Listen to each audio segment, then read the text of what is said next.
Industries ballroom. Simone Montgomery smoothed down her midnight blue evening gown and smiled at the investors surrounding her husband. She'd been to dozens of corporate events in her life, but this one felt different. This was her world now. Her real world. Where she belonged. "Mrs. Montgomery, your husband's expansion into the European market is brilliant," an older gentleman said, raising his glass to her. "You must be very proud." "I am," Simone replied warmly. "Adrian has worked incredibly hard for this." She excused herself to get some air, stepping toward the refreshment area near the main entrance. The gala was in full swing, with over 300 business leaders, investors and executives filling the massive ballroom. This was Sterling Industries' biggest event of the year, and everything had to be perfect. That's when she saw him. Harrison Brooks stood near the entrance, his tall frame unmistakable even in the crowd. Her ex-husband. The man who had destroyed her life 2 years ago without a second thought. The billionaire who had thrown her away like trash when he decided his secretary was more exciting than his wife. Simone's heart hammered in her chest, but she kept her face calm.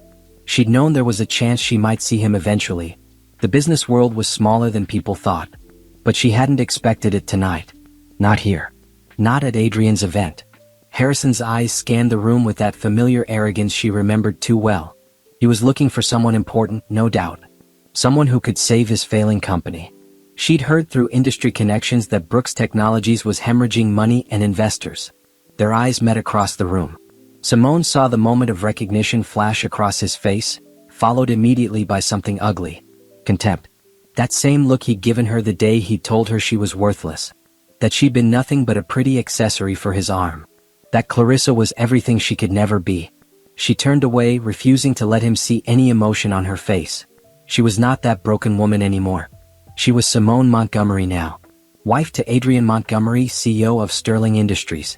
Chief Strategy Officer. Successful. Respected. But Harrison was walking toward her. She could feel it. That aggressive energy he always projected when he wanted to dominate someone. Well, his voice cut through the ambient noise as he approached. "Simone. I never thought I'd see you at an event like this. Did you crash the party, or are you working here? Let me guess, coat check? Or maybe you're serving drinks now." Several people nearby turned to look. Simone kept her composure, her voice level. "Harrison. I'm a guest here." He laughed. That cruel laugh she'd heard so many times during their divorce. "A guest? Right. With your background? We both know you don't belong in a room like this. You never did. You were always just pretending, riding on my success. You need to walk away," Simone said quietly. "Or what?" Harrison stepped closer, his voice rising. More people were watching now, conversations dying around them. "You'll call security? Everyone here should know what you really are. A gold digger who married up and got exactly what she deserved when I divorced you. You're nothing, Simone. You always were." Before she could respond, Harrison reached out and pushed her. "Art." Simone stumbled backward in her heels, barely catching herself on the edge of a cocktail table. Gasps erupted around them. Champagne glasses toppled and shattered on the marble floor. Her expensive gown was splashed with wine. The entire ballroom seemed to freeze. "You don't belong here," Harrison said loudly, clearly enjoying the attention. "You're an embarrassment. Just like you always were. Get your hands off my wife." The voice was cold, deadly calm, and it came from directly behind Harrison. Adrian Montgomery stood there, 6 feet tall, his expression carved from ice. His usually warm brown eyes were hard as stone. Behind him stood 3 security guards and several board members, all staring at Harrison with undisguised shock and anger. Harrison's face went white. "Your wife." "Security," Adrian said, not taking his eyes off Harrison. "Remove this man from the premises immediately. And someone call the police. He just assaulted my wife in front of 300 witnesses." "Now wait just a minute," Harrison started. "You put your hands on her," Adrian interrupted, his voice cutting through the room like a blade. "You pushed my wife. You humiliated her in front of my investors, my board members, and my business partners. You're done here." Security moved forward, gripping Harrison's arms. He looked around wildly, finally seeming to understand the magnitude of what he'd just done. His eyes found Simone's face, and she saw the moment reality crashed down on him. She wasn't the broken woman he'd divorced. She wasn't working coat check. She was standing in this ballroom as an equal, as someone's cherished partner, as someone important. "Simone," Harrison whispered. "I didn't know." You never knew anything about me, Simone said softly. That was always your problem. Adrian moved to her side, his hand gentle on her back. Are you hurt? I'm fine, she assured him, though her hands were shaking. Mr. Brooks, Adrian said, turning back to Harrison as security began dragging him toward the exit. Let me make something very clear. You just assaulted the chief strategy officer of Sterling Industries, my wife, in front of everyone who matters in this industry. Your company was already failing. But now, you're finished. Completely finished. Harrison's face crumbled as the implications hit him. The business connections he'd hoped to make tonight. The investors he needed. The last desperate chance to save his company. All gone in one moment of cruelty and arrogance. Get him out of here, Adrian ordered. As security hauled Harrison out of the ballroom, his protests fading into the distance, the crowd erupted in murmurs. Simone felt Adrian's arms wrap around her carefully, mindfully of the wine staining her dress. Are you okay? He asked again, this time more quietly, just for her. I am now, she whispered back. And she meant it. Because this time she wasn't alone. This time she had someone who valued her. Protected her. Saw her worth. This time Harrison couldn't destroy her. He could only destroy himself. 2 years earlier, Simone had believed her life was perfect. She stood in the marble kitchen of the Brooks mansion, preparing Harrison's favorite dinner. She'd spent the entire day making everything exactly right. She always did. You're too good to him, her best friend Tanya had said that morning over coffee. When does Harrison ever do anything special for you? He's busy building his empire, Simone had defended him. I knew what I was signing up for when I married a billionaire. But the truth was she hadn't known. Not really. Simone had met Harrison Brooks 5 years earlier at a charity auction. She'd been working as a project coordinator for a nonprofit, passionate about her work helping underprivileged communities. Harrison had swept into her life like a storm, confident, successful, and seemingly captivated by her. Their courtship had been intense. Expensive restaurants, private jets, weekend getaways to Paris. He told her she was different from other women. Real. Authentic. He'd proposed after 6 months and she'd said yes, believing in the fairy tale. The first year of marriage had been good. Harrison had been attentive, proud to have her on his arm at events. But gradually things changed. He started working later. Coming home less. Becoming distant when he was home. I'm building something important, he'd snap when she asked to spend time together. Can't you just be supportive? So she'd become more supportive. She'd quit her job at his suggestion because a Brooks wife doesn't need to work. She'd thrown herself into charity work and being the perfect corporate wife. She'd smiled at endless dinners with his business partners. She'd laughed at jokes she didn't find funny. She'd become smaller and smaller, trying to fit into the space he allowed her. That evening 2 years ago, Simone had left the charity gala early because of a migraine. She texted Harrison to let him know, but he hadn't responded. Typical. She'd come home to the empty mansion, at least she thought it was empty. The house staff had the evening off. Harrison wasn't supposed to be home for hours. Then she'd heard the sounds coming from upstairs. From their bedroom. Her legs had moved on autopilot, climbing the sweeping staircase. Her heart had known before her mind accepted it. The sounds grew clearer. Laughter. Intimate sounds. A woman's voice. She pushed open the bedroom door. Harrison had been in their bed with Clarissa Winters, his secretary. A woman Simone had trusted. A woman she'd invited to their home for dinner parties. A woman who'd smiled in her face while betraying her. The scene was seared into her memory forever. The shock on their faces. The way Clarissa hadn't even had the decency to look ashamed, just annoyed at being interrupted. The way Harrison had pulled the sheet up casually, like this was an inconvenience rather than a devastation. Simone, he'd said flatly. You're home early. That was it. No apology. No shame. Just irritation. How long? She'd whispered, her voice breaking. Does it matter? Harrison had climbed out of bed, pulling on his pants without any apparent embarrassment. Look, this isn't what you think. It's exactly what I think, Simone had said, tears streaming down her face. How long, Harrison?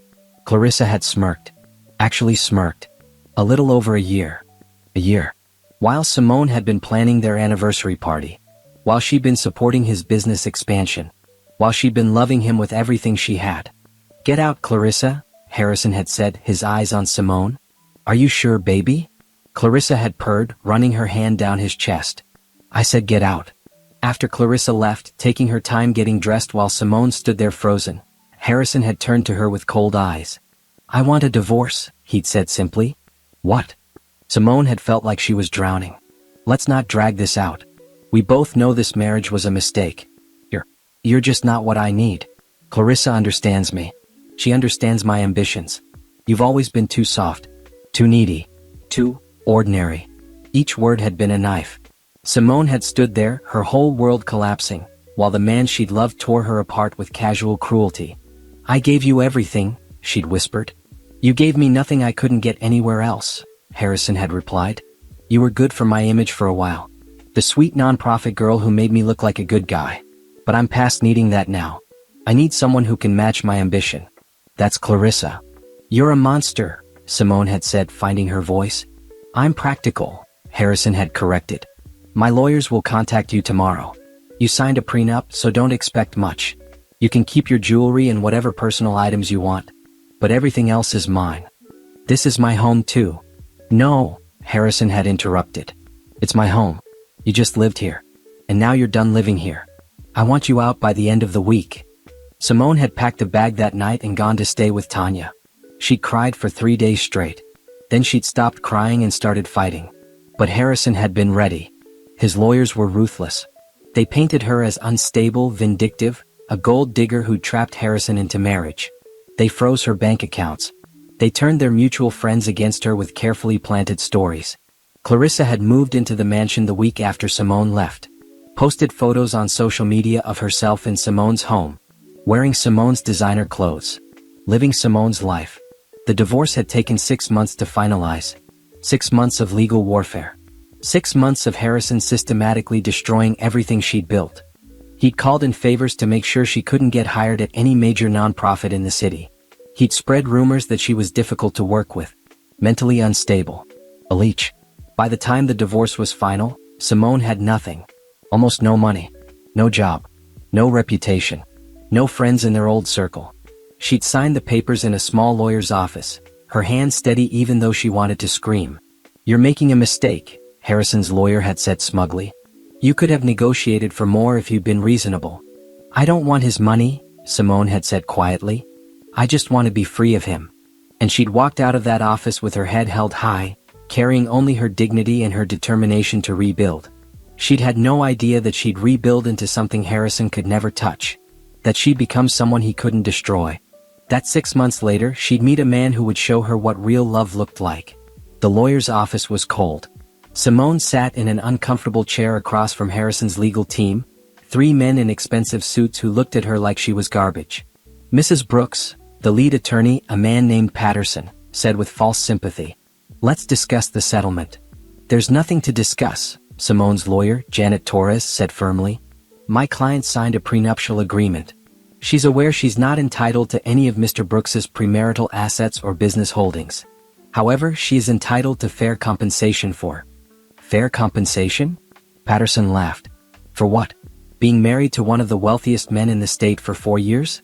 Your client should count herself lucky she got to live the lifestyle she did. My client contributed significantly to Mr. Brooks's social standing and business relationships," Janet argued. "Your client," Patterson interrupted, sliding a folder across the table, "has a history of mental instability that we're prepared to present in court if necessary." Simone felt her stomach drop. "What are you talking about?" "You sought therapy after your mother's death 7 years ago," Patterson said coldly. "Depression. Anxiety. We have medical records." "That's private medical information," Janet said, her voice rising. "You can't." "We can and we will if Miss Simone doesn't accept our offer," Patterson said. He pushed another document forward. $20,000. "That's more than generous." Simone stared at the number. $20,000. After 4 years of marriage. After giving up her career. After supporting Harrison through everything. "That's insulting," Janet said. "That's what she's worth," Patterson replied. "And if she fights this, we'll make sure everyone knows exactly who she really is. A gold digger who targeted Mr. Brooks deliberately. A mentally unstable woman who can't be trusted." "You're lying," Simone whispered. "Am I?" Patterson pulled out printed screenshots of social media posts. "These are from your college years. Wild parties. Drinking. A very different image than the sweet nonprofit girl you pretended to be. They were photos from normal college parties. Nothing scandalous. But Simone could see how they'd be twisted. How they'd be used against her. Mr. Brooks has already begun sharing his concerns about your stability with mutual acquaintances, Patterson continued. Several people have corroborated that you were becoming increasingly paranoid and controlling during the marriage. That you were obsessed with his whereabouts. That you made scenes at social events. That's completely false. Simone said, her voice shaking. Is it? Patterson smiled coldly. Or is that what someone with mental health issues would say? You see, Miss Simone, this can go one of two ways. You can take the 20,000 and walk away quietly. Or you can fight and we'll destroy whatever reputation you have left. We'll make sure you can't get hired anywhere. We'll make sure everyone knows you're unstable. We'll make your life very difficult. Simone looked at Janet, who was furious but clearly calculating their options. Give us a moment, Janet said. After Patterson and his team left the room, Janet turned to Simone. They're bluffing about some of this but not all of it. Harrison has the resources to make this ugly. I don't care, Simone said, surprised by the strength in her voice. I won't let him do this. Simone, I admire your courage, but you need to understand what you're up against. Harrison Brooks has unlimited funds for legal fees. You don't. He has connections to judges, media outlets, and influential people. You don't. If we fight this, it could take years and leave you with nothing but debt. So I should just let him win? I'm saying you should choose your battles wisely, Janet said gently. The prenup is ironclad. We're not going to get you a significant financial settlement. The best we can do is protect you from further damage. Simone felt tears burning her eyes.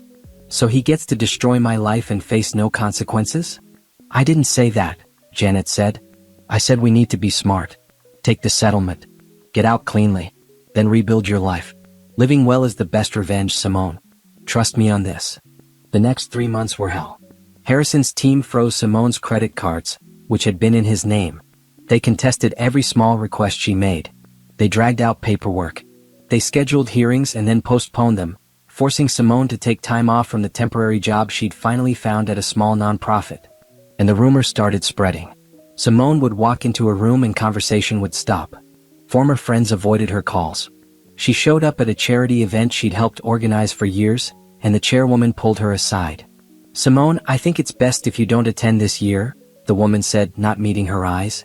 Harrison is a major donor, and we can't afford to lose his support. I've worked on this event for 3 years, Simone protested. I know, and we appreciate that. But you have to understand our position. She understood. She understood perfectly. She was being erased. Clarissa made it worse. She posted constant photos on social media of her life with Harrison. Designer bags Simone used to carry. Restaurants where Simone used to dine.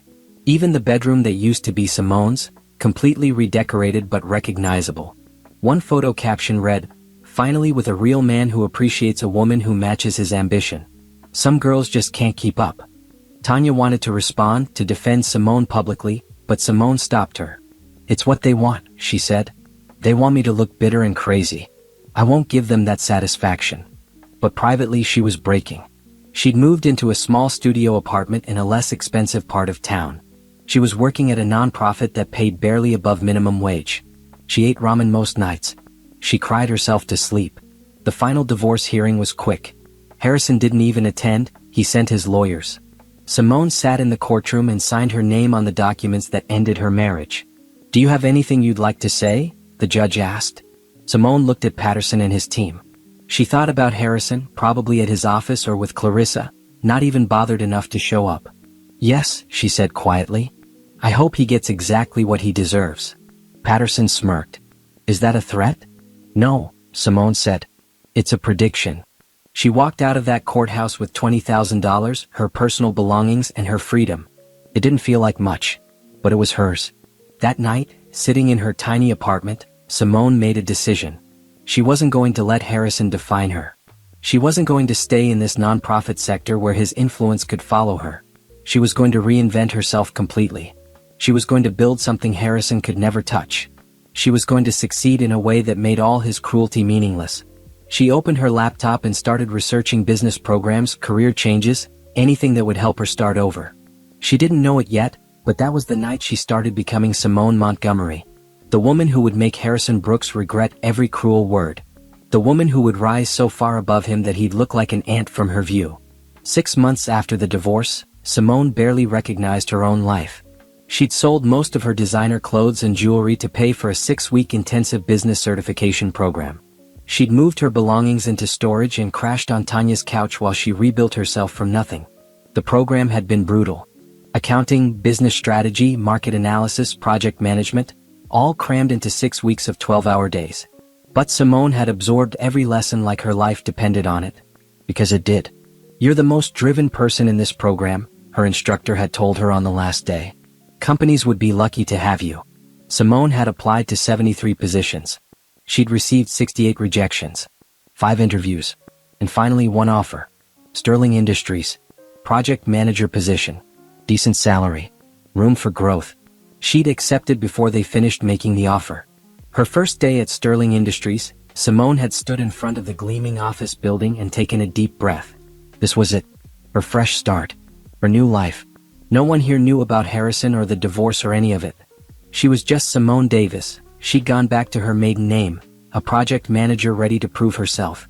The work was challenging. Sterling Industries was a major player in sustainable technology, and they moved fast. Simone managed multiple projects simultaneously, coordinating between departments, handling budgets, solving problems that arose. She was good at it. Better than good.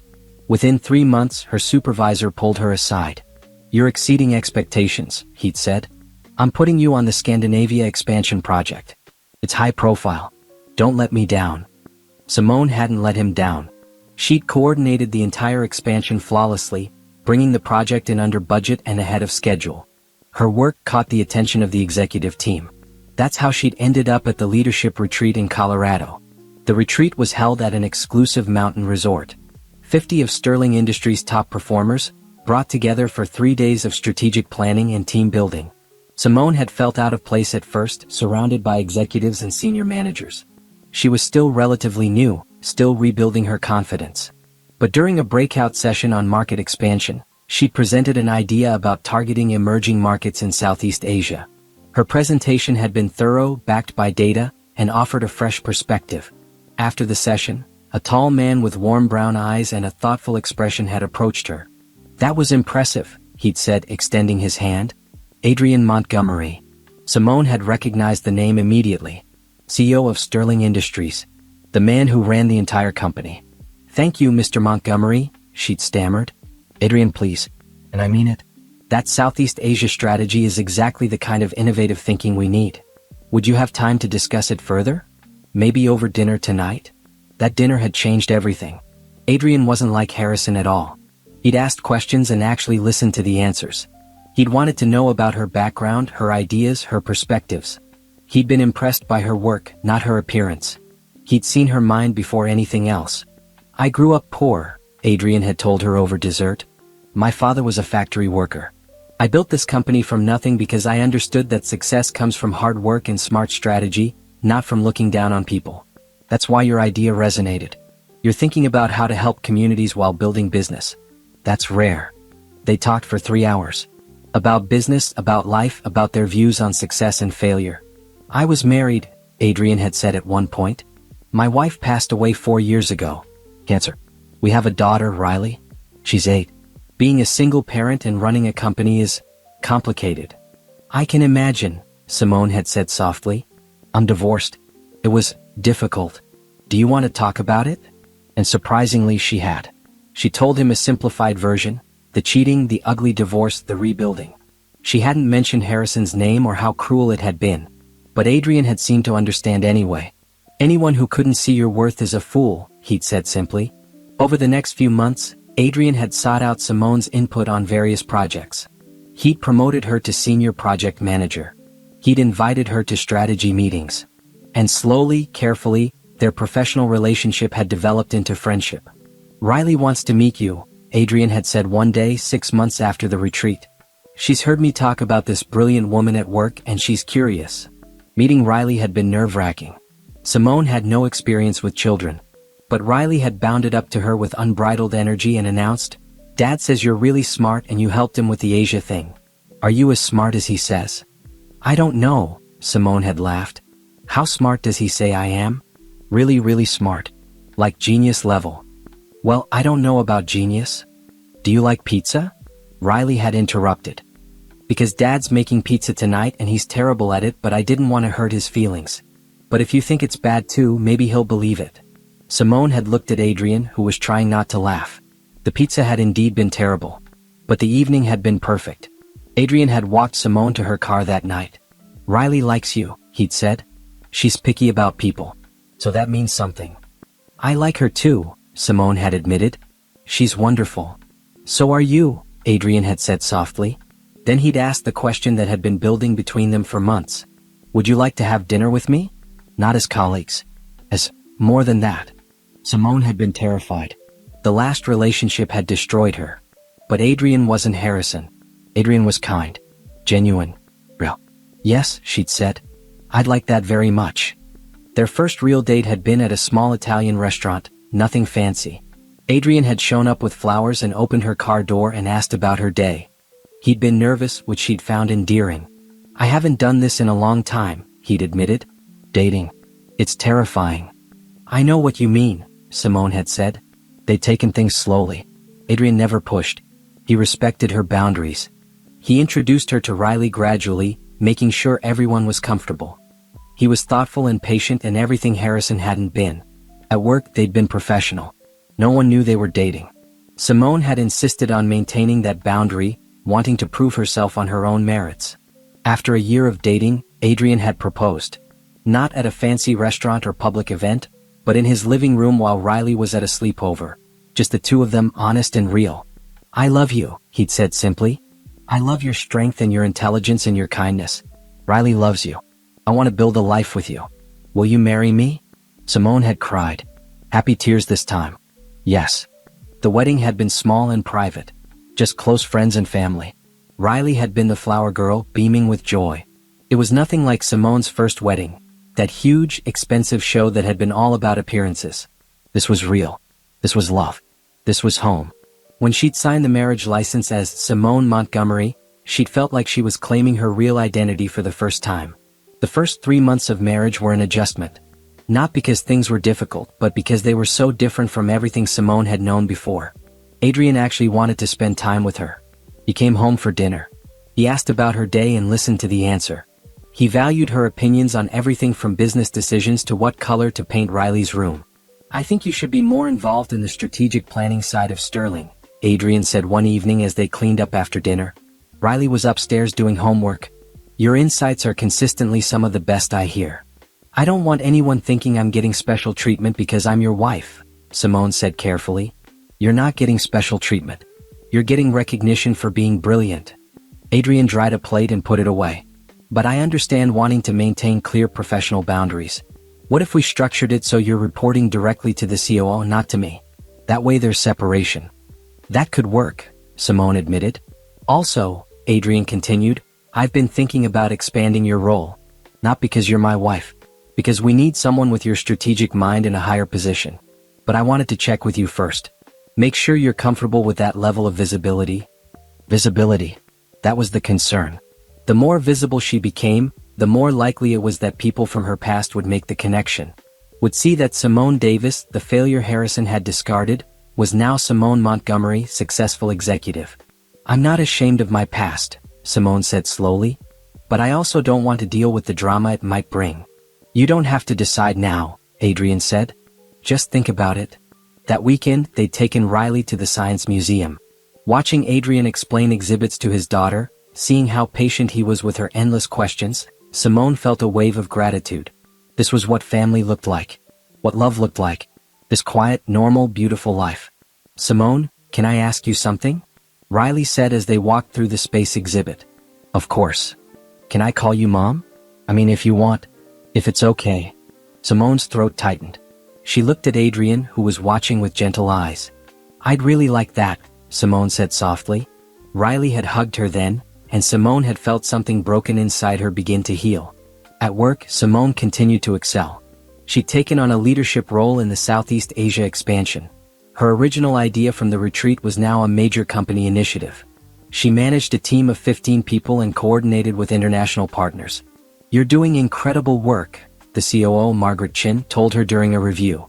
Adrian's recommendation was spot on. We'd like to promote you to Director of Strategic Initiatives. That's a significant jump, Simone said, trying to stay calm. You've earned it. Your project success rate is 94%. Your teams consistently rate you as one of the best managers they've worked with. And your strategic proposals have generated substantial revenue growth. The title just reflects what you're already doing. Simone accepted the promotion.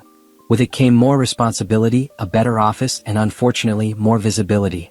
Her name started appearing in company announcements and industry publications. Simone Montgomery, Director of Strategic Initiatives at Sterling Industries. She waited for the shoe to drop, for someone from her old life to recognize her. But nothing happened. Apparently, the world had moved on from the scandal of Harrison Brooks's divorce. She was just another business professional now. Home life settled into a comfortable rhythm. Simone helped Riley with homework, attended school events, and gradually became a real parent. Adrian included her in every major decision about Riley's life, treating her as an equal partner. I never thought I'd have this, Simone admitted one night as they sat on the back porch after Riley had gone to bed. A real marriage. A family. Happiness. You deserve all of it, Adrian said, taking her hand. I know your ex-husband did a number on you. But you need to know, you're extraordinary, Simone. Not because of me. Because of who you are. I love you, she said simply. I love you too. Life wasn't perfect. Simone still had moments when she doubted herself, when Harrison's cruel words echoed in her mind. But Adrian was always there to remind her of her worth. And watching Riley grow and thrive gave Simone a purpose beyond just proving her ex wrong. One evening, almost a year into their marriage, Adrian came home with a serious expression. The annual Sterling Industries Gala is coming up, he said. It's a huge event. Investors, board members, business partners from around the world. As my wife and as the Director of Strategic Initiatives, you'll be there in a prominent role. I expected that, Simone said. I need to tell you something, Adrian continued. Harrison Brooks's company has been struggling. Badly. He's been reaching out to potential investors trying to save his business. He's desperate for connections. Simone felt her stomach drop. Will you give him an invitation? Absolutely not, Adrian said firmly. But he might find a way in anyway. Rich, desperate men often do. I wanted you to know the possibility exists. If you're not comfortable attending, I understand completely. Simone thought about it. The old Simone would have hidden.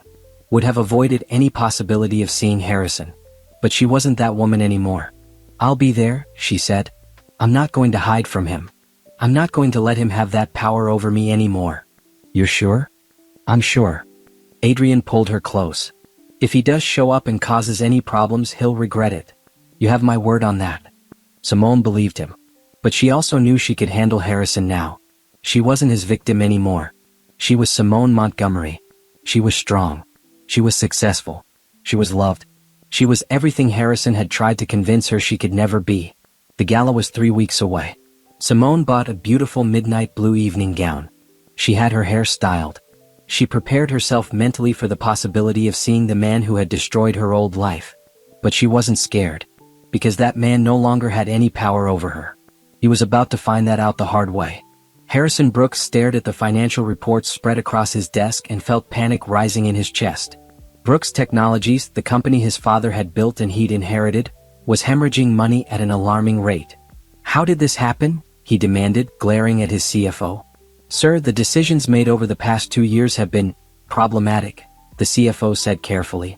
The expansion into the cryptocurrency platform without proper research. The acquisition of that failing biotech company because Ms. Winters thought it would be profitable. The excessive spending on. Are you blaming Clarissa? Harrison interrupted. I'm explaining the factors, the CFO said. We've also lost 3 major contracts because our service quality has declined. Several key employees left to work for competitors. Our reputation in the industry has taken a significant hit. Harrison knew why employees had left. He'd been distracted. Focused on his relationship with Clarissa, on enjoying his wealth, on the lavish lifestyle they'd been living. He'd let operations slide. Made impulsive business decisions. Trusted Clarissa's suggestions without proper vetting. We can fix this, Harrison said. We just need to secure new investors. Make some strategic partnerships.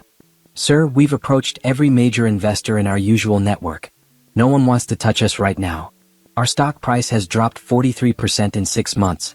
We're barely staying solvent. After the CFO left, Harrison sat in his office and tried to figure out where it had all gone wrong. 2 years ago he'd been on top of the world. Successful. Powerful. Married to Simone, who had been perfect for his image, even if she'd been boring. Then he'd met Clarissa, who was exciting and ambitious and made him feel alive. Divorcing Simone had been easy. She'd been too weak to really fight him. He'd walked away clean, ready to live his best life.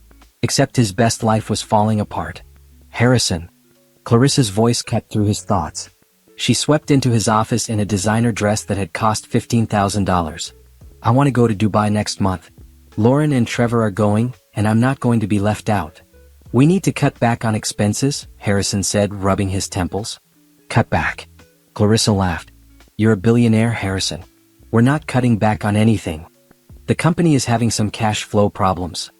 Then fix them, Clarissa said, examining her nails. That's your job, isn't it? To make money?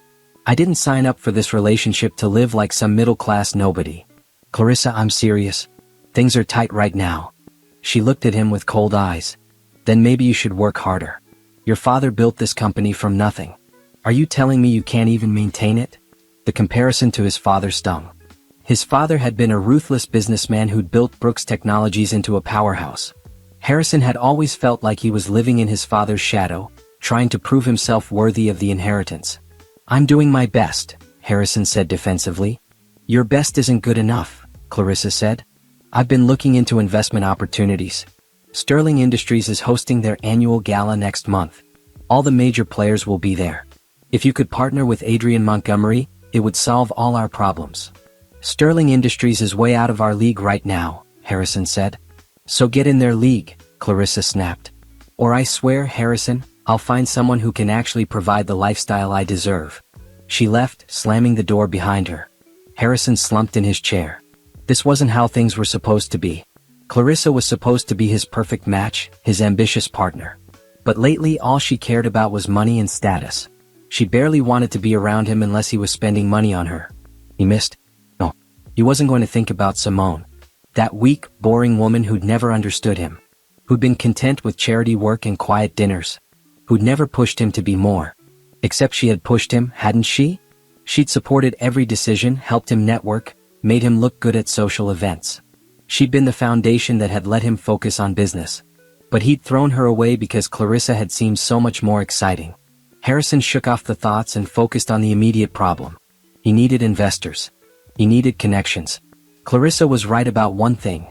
The Sterling Industries gala was full of potential partners. He started making calls. None of his usual contacts could get him an invitation. Sterling Industries was selective about their guest list, and Harrison's reputation had taken hits he hadn't realized. People were talking about his company's problems. About his poor business decisions. About his messy divorce. I heard you really did a number on your ex-wife, one potential contact said over lunch. That whole thing was ugly, Brooks. Made you look petty. She was trying to take me for everything I had, Harrison lied. I had to protect myself. Sure, the man said, clearly not believing him. But the way you handled it? Making her look crazy? That's not a good look. Makes people wonder what you'll do to business partners if things go south. Harrison hadn't considered that angle.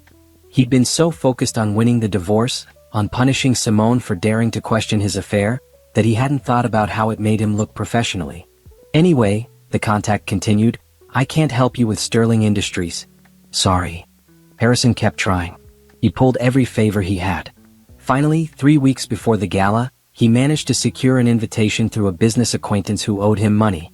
It wasn't an official invitation, more of a +1 situation, but it would get him in the door. I got us into the Sterling Gala, he told Clarissa that evening. Finally, she said, barely looking up from her phone.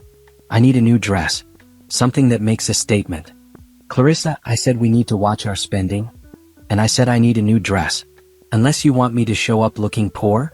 She gave him that look, the one that said she was already thinking about other men who could give her what she wanted. Harrison bought her the dress. $20,000. It hurt, but losing Clarissa would hurt worse. He needed her right now. Needed someone in his corner. The night before the gala, Harrison researched Sterling Industries and Adrian Montgomery. The company was impressive, innovative, profitable, growing rapidly. Montgomery himself had an impeccable reputation. Self-made billionaire, widower, raising a young daughter alone while running a major company. Everything Harrison wished he was. If he could secure a partnership or investment from Sterling Industries, it would save Brooks Technologies. It would prove he was still relevant, still powerful. He never connected the dots. Never thought to research Adrian Montgomery's wife. Why would he? The CEO's personal life wasn't relevant to business. Harrison had no idea he was about to walk into a trap of his own making. No idea that the woman he destroyed was about to be standing right in front of him, untouchable and powerful. No idea that his entire world was about to collapse because of one moment of cruelty. He got dressed for the gala in his best suit, confident that tomorrow night would be the turning point. That he'd walk into that ballroom and save everything. He had no idea how wrong he was. The silence in the ballroom was deafening. Simone stood there, wine dripping from her dress, surrounded by shocked faces. Adrian was still standing behind Harrison, his expression carved from ice. "You're making a mistake," Harrison said, his voice shaking as security gripped his arms. "I didn't know." "You didn't know?" Adrian's voice was quiet but carried through the entire room. "You didn't know that assaulting someone in public is wrong? You didn't know that pushing a woman who never did anything to you is unacceptable?" "I mean, I didn't know she was your wife," Harrison stammered. "And that matters why?" Adrian took a step forward. "Would it have been acceptable if she was anyone else? She was a server? A caterer? An assistant? Does someone need to be connected to a CEO for you to treat them with basic respect?" Harrison's face flushed. Around them, guests were pulling out phones. Recording. Someone's phone camera flashed. This was going to be everywhere by morning. "Adrian, please," Harrison tried again. "This is a misunderstanding. Simone and I have history." "I know exactly what history you have," Adrian interrupted. "She told me everything about your marriage. About how you cheated on her. About how you divorced her and tried to destroy her reputation. About how you made her life hell for being brave enough to leave you." Simone saw the moment Harrison realized how badly he'd miscalculated. His eyes darted around the room, looking for allies, for escape routes, for any way out of this situation. "You're overreacting," Harrison said, trying to sound confident. "I barely touched her. She's being dramatic." "I'm standing right here," Simone said quietly. Her voice wasn't loud, but something in it made everyone turn to look at her. "And I'm not being dramatic. You put your hands on me. You pushed me. You tried to humiliate me in front of all these people. Just like you tried to humiliate me during our divorce. Just like you've been trying to make me feel small for years. You're nobody," Harrison spat, his composure cracking. "You were nothing when I married you and you're nothing now. You just found another rich man to leech off of." "Enough," Adrian said, his voice sharp. "Security, remove him. Now." As the guards started dragging Harrison toward the exit, he twisted around, his eyes wild. "You'll regret this. Do you know who I am? What I can do?" "You're Harrison Brooks," Adrian said calmly. "CEO of a failing company that will be bankrupt within 6 months at your current trajectory. You're a man who just assaulted the wife of the CEO of Sterling Industries in front of 300 witnesses, including board members, investors, and media representatives. You're finished. You can't do this to me," Harrison shouted. "You did this to yourself," Simone said. She felt Adrian's hand on her back, steady and supporting. "You always blamed everyone else for your problems. But the truth is, Harrison, you're your own worst enemy. You always have been." Harrison lunged toward her, but security held him back. "You vindictive." "Get him out," Adrian ordered. "And call the police. I want him charged with assault." "No." Harrison struggled against the guards. "Please? I'm sorry." "Simone, tell them. Tell them it was a mistake." Simone looked at the man she'd once loved. The man who had destroyed her life without a second thought. The man who had shown her zero mercy when she was at her lowest point. "No," she said simply. They dragged Harrison out. His protests faded as the doors closed behind him. The ballroom erupted in whispers. Simone stood there, feeling hundreds of eyes on her. Her dress was ruined. Her carefully styled hair was disheveled. She probably looked like a mess. But she'd never felt stronger. Margaret Chin, the COO, appeared at her side. "Simone, are you all right? Do you need medical attention?" "I'm fine," Simone assured her. "Just shaken." "That was Harrison Brooks," one of the board members said, approaching. "I didn't realize you two knew each other." "He's my ex-husband," Simone said clearly. "We've been divorced for 2 years. I never expected to see him here tonight." "He wasn't officially invited," Adrian said, his arm around Simone now. "He came as someone's plus one. That person will no longer be welcome at Sterling Industries events. I should go home and change, Simone said quietly to Adrian. We'll both go, Adrian said immediately. No. Simone touched his arm. You're the host. You need to stay. This is too important to walk away from. You're more important, Adrian said. I know, but I'm okay. Really? Simone managed a small smile. I'm not going to let him ruin this event. Or anything else in my life ever again. You're incredible, Adrian said softly. Then, louder, addressing the crowd, Ladies and gentlemen, I apologize for that disruption. Unfortunately, someone who was not welcome managed to gain entry tonight. The situation has been handled. Please continue enjoying the evening. And raise your glasses to my wife, Simone, who handled that with more grace than most people could manage. Applause rippled through the crowd. Genuine, supportive applause. People were looking at her with respect, not pity. I'll have someone drive you home, Adrian said to Simone. And I'll be there as soon as I can. Take your time, Simone said. Handle the business. That's what tonight is about. She left the ballroom with her head high, flanked by 2 security guards. In the car on the way home, she finally let herself process what had happened. Harrison had looked so different. Desperate. Diminished. Nothing like the powerful man who had thrown her away. He was losing everything and he'd been trying to blame her for it. Her phone buzzed. Text messages from people she hadn't heard from in years. Former friends from her marriage to Harrison. I saw what happened. I'm so sorry. I never believed what Harrison said about you. You look amazing. I'm happy for you. Simone deleted them all. These people had abandoned her when she needed them. She didn't need their validation now. When she got home, she changed out of the ruined dress and put on comfortable clothes.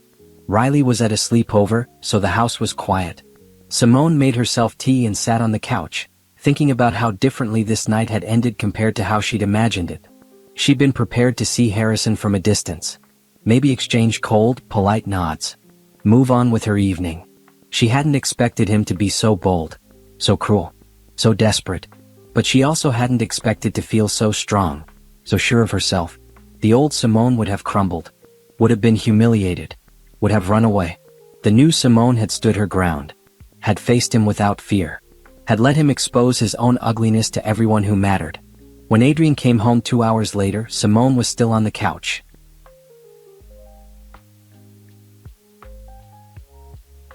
How did the rest of the gala go? She asked. Honestly, that incident might have been the best thing that could have happened for business, Adrian said, sitting beside her. 3 different investors approached me to express their disgust at Harrison's behavior and their respect for you. The media coverage is going to be interesting, but it's all going to make Sterling Industries look good. That's something, I guess, Simone said. How are you really? Adrian asked, taking her hands. I'm good, Simone said, surprised to find it was true. I thought seeing him would bring back all those old feelings. The hurt, the shame, the anger. But instead all I felt was pity. He looked so pathetic, Adrian. So desperate. He destroyed everything trying to punish me, and now he has nothing. He deserves nothing, Adrian said firmly. Maybe. But I don't want to think about what he deserves anymore. I just want to move forward. We still need to press charges, Adrian reminded her. He assaulted you. That has to have consequences. I know, Simone said. And I will. Not because I want revenge, but because no one should be able to do what he did without facing consequences. Adrian pulled her close. I'm so proud of you. I'm proud of me too, Simone said softly. And she meant it. Tonight had been a test she hadn't known she'd have to face. And she'd passed. Harrison had tried one more time to break her. But she was unbreakable now. The next morning, Simone woke up to her phone exploding with notifications. The incident at the gala was everywhere. Business news sites. Social media. Even mainstream news had picked it up because Harrison Brooks was a somewhat public figure. The headlines varied. Billionaire assaults ex-wife at industry event. Harrison Brooks removed from Sterling Industries gala after altercation. CO Adrian Montgomery defends wife from ex-husband's attack. Someone had recorded the entire incident. The video was clear. Harrison approaching Simone. His aggressive body language. The moment he pushed her. Adrian stepping in. Harrison being removed by security. This is going to be everywhere for weeks, Adrian said, reading the news on his tablet over breakfast. Is that bad for Sterling Industries? Simone asked. No. If anything, it's showing we don't tolerate that kind of behavior. The response on social media is overwhelmingly supportive of you. He showed her his tablet. The comments were brutal toward Harrison. What kind of man pushes a woman like that? He's pathetic. She clearly upgraded. This is why his company is failing. No character. I need to go to the police station today, Simone said. File the official assault charges. I'm coming with you, Adrian said immediately. You don't have to. I'm coming with you, Adrian repeated firmly. At the police station, Simone gave her statement. The officer taking her report was professional and sympathetic. We have multiple videos of the incident, he said, and dozens of witnesses. This is a strong case. Mr. Brooks will be charged with assault. Given his resources, he'll probably be released on bail quickly, but there will be a trial. What happens if he's convicted? Simone asked. For a first-time offense of this nature, probably a fine and possibly probation. It's unlikely he'll serve jail time. But it will be on his record. That afternoon, Harrison was arrested at his office. The media covered that too.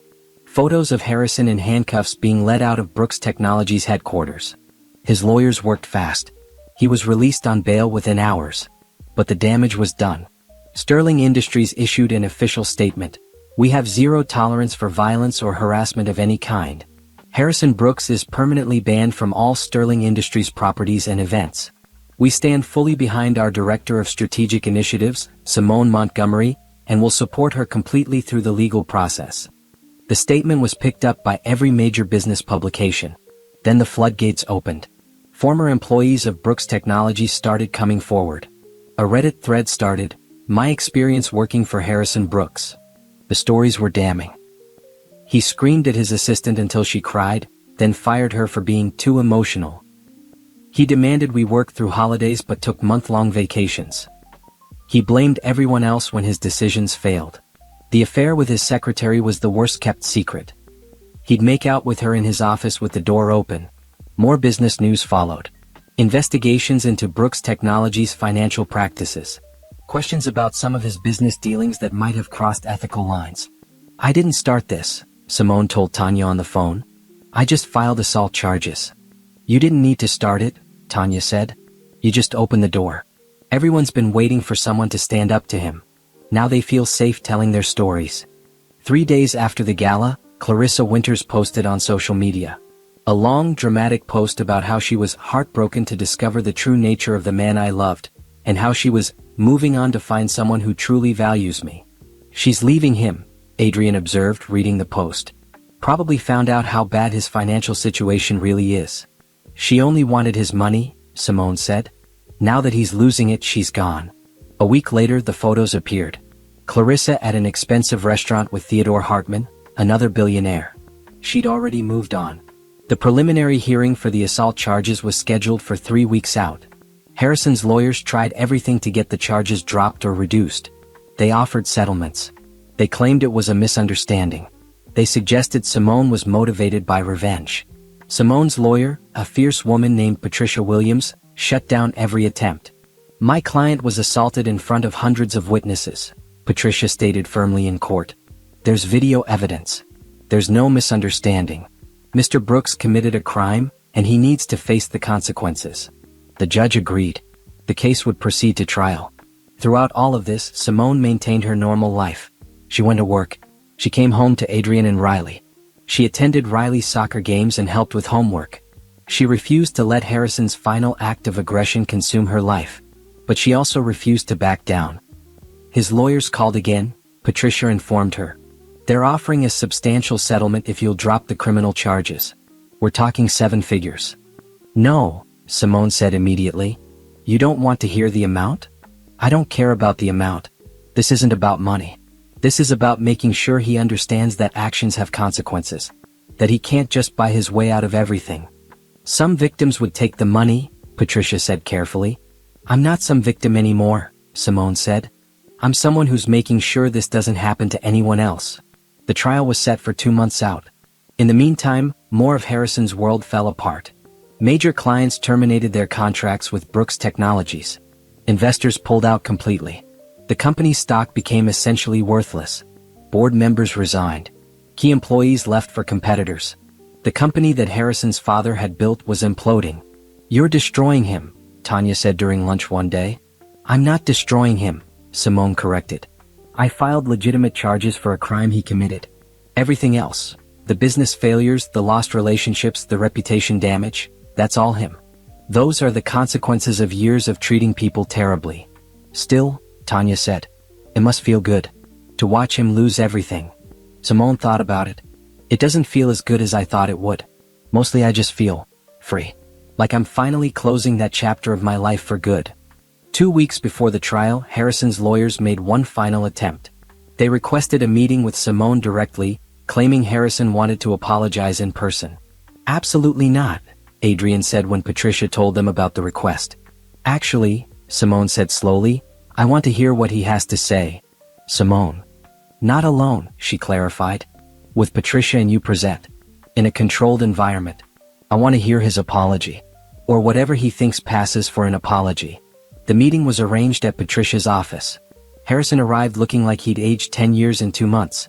His expensive suit didn't fit quite right anymore. His face was drawn. His hands shook slightly. Simone, he said as soon as he saw her. Thank you for agreeing to meet with me. I'm not agreeing to anything except this conversation, Simone said coolly. Speak. Harrison glanced at his lawyers, who nodded encouragingly. I want to apologize. For everything. For the affair, for the divorce, for how I treated you. And especially for what happened at the gala. I was wrong. I was cruel. I was everything you said I was. Is that the apology your lawyers wrote for you? Simone asked. No, Harrison stopped. Okay, yes, they helped. But I mean it, Simone. I made terrible mistakes. I'm losing everything because of those mistakes. My company. My reputation. Clarissa left me. I have nothing left. And you want me to fix it, Simone said flatly. I want you to have mercy, Harrison said. Drop the charges. Tell Adrian to reconsider the blacklist. Help me save what's left of my company. Please. I'm begging you. There it was. The real reason for the apology. He didn't want forgiveness. He wanted rescue. No, Simone said. Simone, please. You're not sorry, Harrison. You're desperate. There's a difference. Simone leaned forward. When you divorced me, you made sure I had nothing. You froze my accounts. You destroyed my reputation.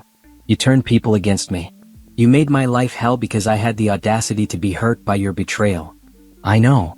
I'm not finished, Simone said sharply. When I was at my lowest point, when I had nothing, did you show mercy? Did you help me? Did you even care that you destroyed someone who loved you? Harrison said nothing. You didn't, Simone continued, because you didn't see me as a person. I was just an inconvenience to you. Something in your way. So you removed me as brutally as possible. I'm sorry, Harrison whispered. Now you're facing consequences, Simone said. And you want me to save you. But I'm not your wife anymore. I'm not your responsibility. I'm not your solution. I'm just someone you assaulted who is making sure you face legal consequences for that assault. The trial will ruin me completely, Harrison said. That's not my problem, Simone said. You made your choices. These are the results. She stood up. We're done here. Simone, wait. We're done, she repeated. Then she looked at Harrison one last time. I hope you learn something from this. I hope you become a better person. But that's not my job anymore. Goodbye, Harrison. She walked out, Adrian right behind her. In the car, Adrian took her hand. Are you okay? I'm perfect, Simone said. And she meant it. She'd faced Harrison one last time and she'd felt nothing but peace. The trial was going to happen. Harrison was going to face justice. And Simone was finally, completely free. The trial lasted 3 days. The courtroom was packed with media and curious onlookers. Harrison sat at the defense table looking smaller than Simone had ever seen him, his expensive lawyers flanking him like bodyguards. Simone testified on the first day. Patricia walked her through the events of the gala, and the video was played for the jury. There was no ambiguity. Harrison had deliberately approached her, had verbally attacked her, had physically pushed her. How did you feel in that moment? Patricia asked. Shocked, Simone answered honestly. And violated. He put his hands on me with the intent to humiliate me in front of hundreds of people. To make me feel small and powerless. The same way he tried to make me feel during our entire divorce. Harrison's lawyers tried to paint it as an unfortunate misunderstanding. A moment of poor judgment. They brought up the divorce, trying to suggest Simone had provoked him somehow. Isn't it true you and Mr. Brooks had a contentious divorce? His lead attorney asked. We had a divorce he made contentious, Simone corrected. I wanted to end our marriage quietly. He chose to make it a war. And isn't it true you're now married to a billionaire CEO? That you've done quite well for yourself? Objection, Patricia said immediately. Relevance. Sustained, the judge said. Counselor, Ms. Montgomery's current marriage has nothing to do with whether your client assaulted her. Over the next 2 days, other witnesses testified. People who'd been at the gala. The security guards who'd removed Harrison. Margaret Chin, who testified about Simone's character and professionalism. Then came the character witnesses for Harrison. Or rather, the lack thereof. His lawyers had struggled to find anyone willing to testify on his behalf. They brought in a business associate who spoke stiffly about Harrison's past success. A distant cousin who barely knew him. But former employees testified for the prosecution. Volunteered to do so.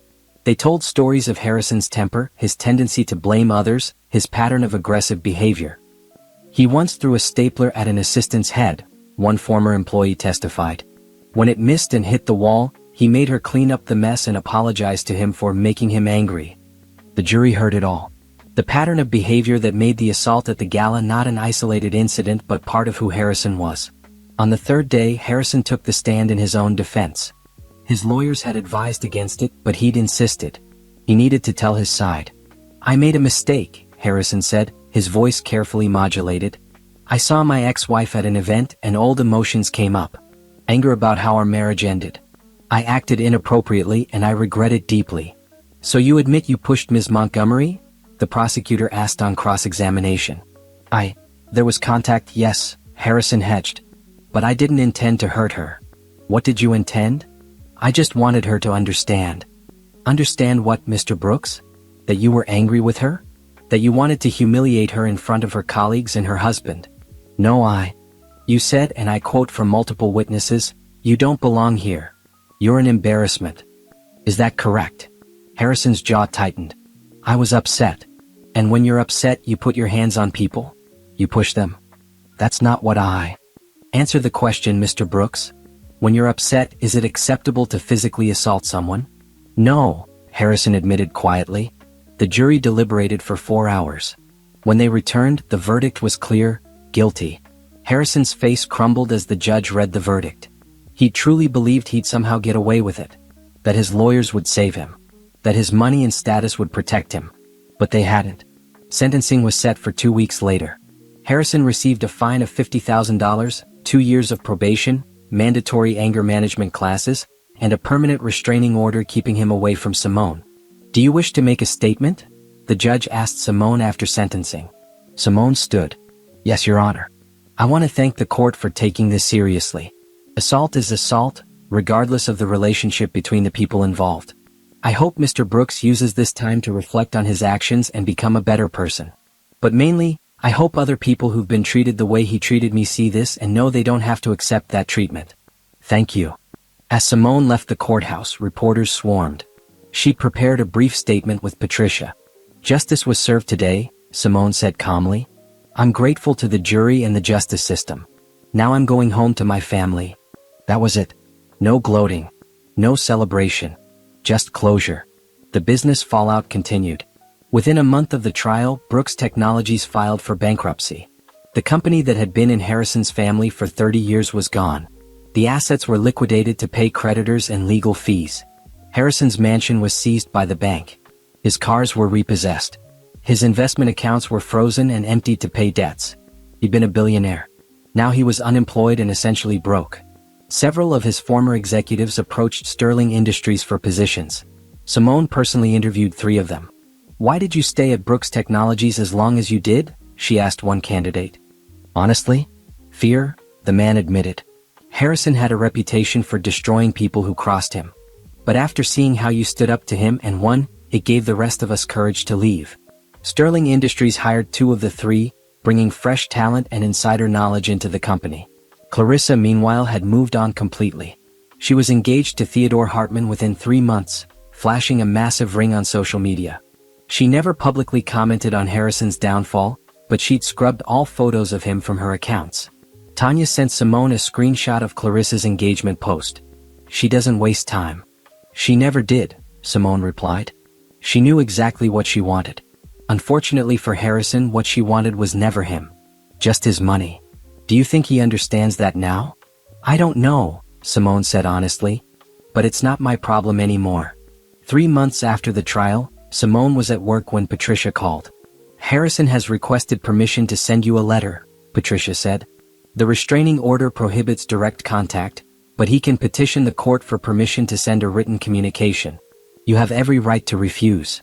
What kind of letter? Simone asked. He claims it's a genuine apology. Not asking for anything. Just wanting to express remorse. Simone thought about it. Let him send it. The letter arrived a week later. Simone sat at her home office and opened it, Adrian standing nearby in case she needed support.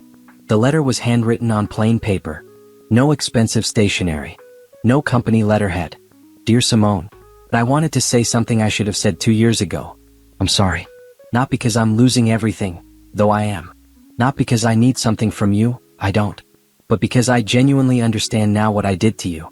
I destroyed someone who loved me. I took your devotion and support and threw it away because I was selfish and cruel. I blamed you for my own emptiness. I tried to break you to make myself feel powerful. You didn't deserve any of it.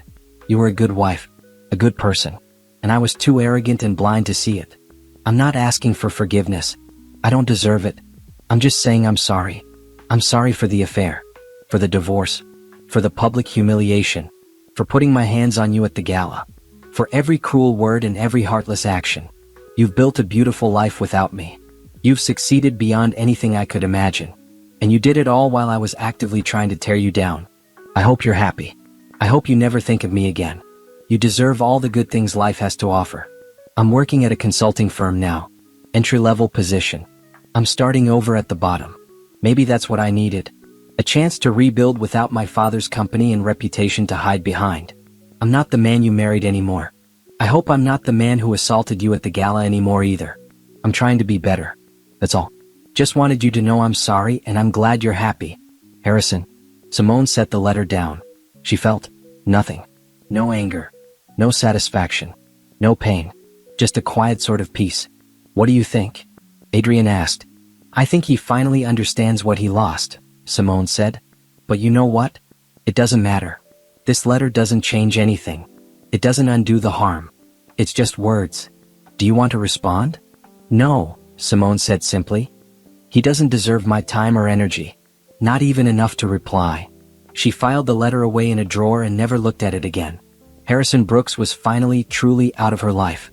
And Simone Montgomery could focus entirely on her future. 2 years after the gala incident, Simone stood in the conference room at Sterling Industries and looked out at the view. The city stretched below, glittering in the afternoon sun. Her office was on the 45th floor now, with her new title on the door, Chief Strategy Officer. She'd earned it. Every bit of it. Her Southeast Asia initiative had exceeded all projections, generating millions in revenue. Her strategic leadership had helped Sterling Industries acquire 2 competitors and expand into 3 new markets. She was respected throughout the industry as a brilliant business mind. Mom? Riley's voice came from the doorway. She was 12 now, taller and more confident. Dad says we're going to be late for the ceremony if you don't stop staring out the window. Simone laughed. I'm coming. Today was the launch of the Montgomery Foundation, a non-profit dedicated to helping women rebuild their lives after difficult divorces. Simone had poured her heart into creating it over the past year.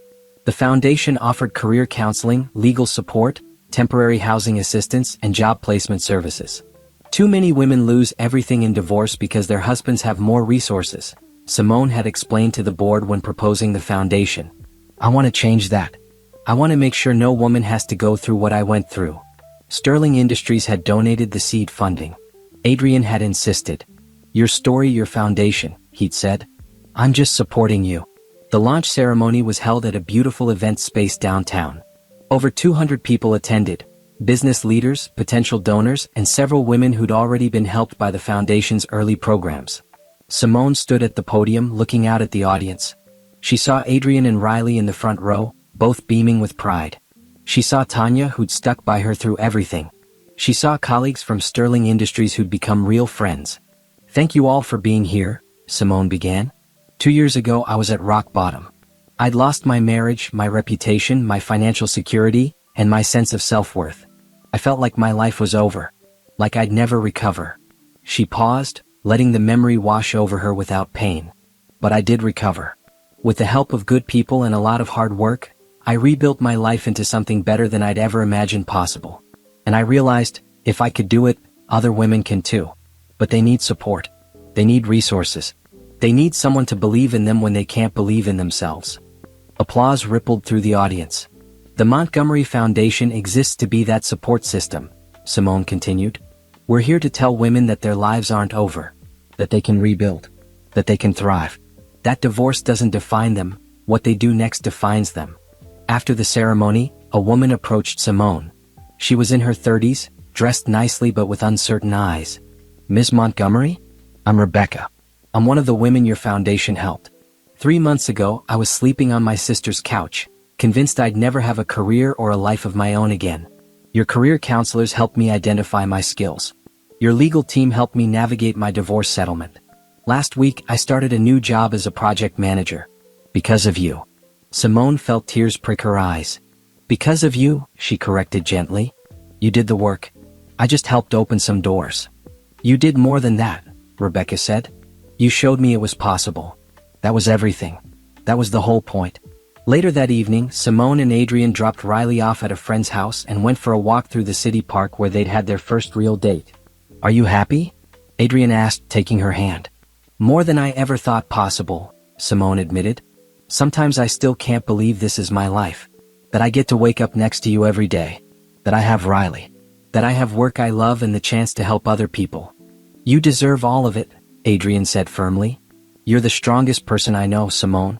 The way you rebuilt yourself, the way you refused to let bitterness consume you, the way you turned your pain into purpose. It's incredible. I had help, Simone said. I had you. We have each other, Adrian corrected. That's what partnership means. They walked in comfortable silence for a while. Then Simone said, I saw Harrison last week. Adrian stopped walking. What? Where? At a coffee shop downtown. He was with a client, I think. We made eye contact. He nodded, I nodded back, and then I left. That was it. How did you feel? Nothing, Simone said honestly. He looked ordinary. Just a regular guy in a business suit. Not the monster from my nightmares or the powerful man who tried to destroy me. Just someone I used to know a long time ago. That must have been strange, Adrian said. It was freeing, Simone corrected. Because I realized I don't think about him anymore. I don't wonder what he's doing or if he's suffering. He's just irrelevant to my life. And that's exactly how it should be. They continued walking. The city lights were coming on as evening fell, creating a beautiful glow across the park. Tanya told me Clarissa got divorced from Theodore, Simone mentioned casually. Apparently she's already engaged to someone else. Some people never change, Adrian observed. No, they don't. But some people do. Simone squeezed Adrian's hand. I changed. I became who I was supposed to be all along. I just had to lose everything to find myself. For what it's worth, Adrian said, I'm grateful you found yourself. Because I found you. Simone stopped walking and kissed him. Right there in the park where they'd had their first date. Where he'd first seen her as more than just an employee. Where they'd started building something real. I love you, she said. I love you too, Adrian replied. They went home to their beautiful house, with Riley's soccer trophies on the mantle and family photos on the walls. Simone had her home office where she worked on foundation business. Adrian had his study where he prepared for board meetings. They had a life they'd built together, based on respect and trust and genuine love. That night, as Simone got ready for bed, she looked at herself in the mirror. Really looked. She saw a woman in her late 30s, confident and successful. She saw the chief strategy officer of a major corporation. She saw the founder of a foundation changing women's lives. She saw a wife and a mother. She saw herself. Finally, completely herself. Harrison had tried to convince her she was nothing. That she was worthless without him. That she'd never amount to anything on her own. He'd been wrong about everything. Simone Montgomery was exactly who she was supposed to be. She'd survived betrayal and rebuilt herself into something stronger. She'd faced her abuser in public and refused to back down. She'd found real love and created a family.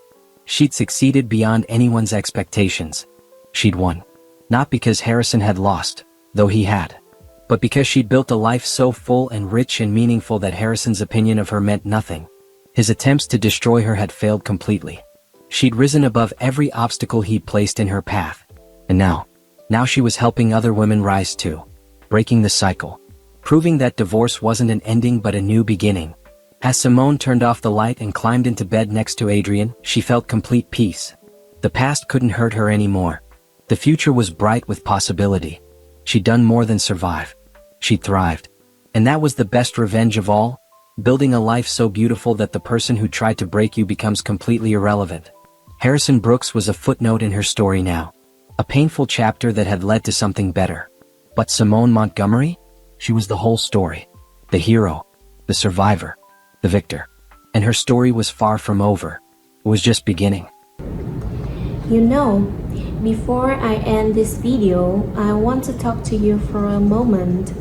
Not as a narrator, not as someone telling a story, but just as someone sitting across from you, reflecting on what we just experienced together. Because stories like this, they don't just come and go, they stay. They linger in your mind, in your chest, in that quiet space where you start asking yourself questions you didn't expect. I remember the first time I came across a story like this. It wasn't dramatic in the way movies are. There were no grand speeches, no perfect endings, just the woman facing things that felt impossibly heavy. And yet, somehow she kept going. Not because she had all the answers, not because she wasn't afraid, but because something inside her refused to give up. And I think that's what makes stories like the one you just watched so powerful. It's not about perfection. It's not about always winning. It's about endurance. It's about what happens when the world tries to define you, limit you, silence you, and you still choose to stand. Even if your voice shakes, even if your steps are slow. The women in these stories, they're not just characters. They represent something real, something that has existed for generations, strength that has been passed down, even though pain, courage that show up, even when it feels like there's nothing left. And if you really think about it, how many times has that kind of strength gone unnoticed? How many stories were where those stories are not just told but felt, where every moment of struggle matters, where every act of courage, no matter how small, is seen, and where rising again and again becomes something worth honoring. Maybe there was a moment in this story that hit you a little differently.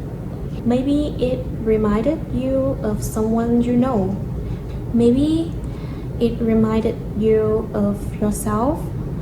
And if it did, I hope you hold on to that. Because strength doesn't always look like what we expect. Sometimes it looks like surviving one more day. Sometimes it looks like walking away. Sometimes it looks like starting over when everything in you is tired. But it's still strength and it still matters. So as you leave this video, don't just move on to the next thing right away. Sit with this for a second. Think about the journeys you just witnessed. Think about what it represents. And most importantly, remember that every story like this is the reminder of something powerful. That no matter how many times someone is pushed down, no matter how many systems try to break them, there is always the possibility of rising again. If this story meant something to you, I'd love for you to stay with us on this journey, because there are so many more stories waiting. Stories that will challenge you, move you, and maybe even change the way you see the world just a little bit. Thank you for being here with me, truly. And until the next story, take care of yourself, keep your heart open, and never forget how powerful it is to write.